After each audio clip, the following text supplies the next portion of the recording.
اللہ فرماتا ہے انسان تم اپنی تخلیق پر غور کیوں نہیں کرتے؟ چلیں آج تھوڑی سی غور کرتے ہیں، جسٹ لٹل بٹ۔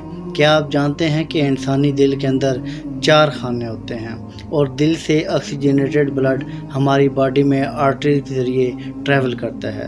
اب باڈی اس آکسیجنیٹڈ بلڈ سے آکسیجن کو یوٹیلائز کرتی ہے، ہمارا برین اس آکسیجن کو یوز کرتا ہے، ہمارے مسلز اس آکسیجن کو یوز کرتے ہیں، لیور یوز کرتا ہے۔ اب جب آکسیجن یوز ہو جاتی ہے تو یہ oxygenated blood deoxygenated blood بن جاتا ہے، اور پھر یہ بلڈ دوبارہ دل میں آتا ہے۔ دل اس ڈی آکسیجنیٹڈ بلڈ کو لنگز کو بھیج دیتا ہے، اور جب ہم آکسیجن کو انہیل کرتے ہیں تو وہ آکسیجن ہمارے لنگز میں جاتی ہے۔ اب لنگز اس آکسیجن کو دوبارہ اس ڈی آکسیجنیٹڈ بلڈ میں ایڈ کرتے ہیں، اور وہ بلڈ ڈی آکسیجنیٹڈ سے آکسیجنیٹڈ بن جاتا ہے، اور پھر یہ آکسیجنیٹڈ بلڈ ہمارے دل میں جاتا ہے، اور دل دوبارہ اسے آرٹریز کے ذریعے پوری باڈی میں پمپ کر دیتا ہے، اور یہ سارے کا سارا پروسیس ہر سیکنڈ انسانی جسم کے اندر چلتا رہتا ہے۔ And the miracle point is کہ ہمارے دل کے اندر یہ آکسیجنیٹڈ اور ڈی آکسیجنیٹڈ بلڈ کبھی بھی مکس نہیں کرتا، اور آکسیجنیٹڈ بلڈ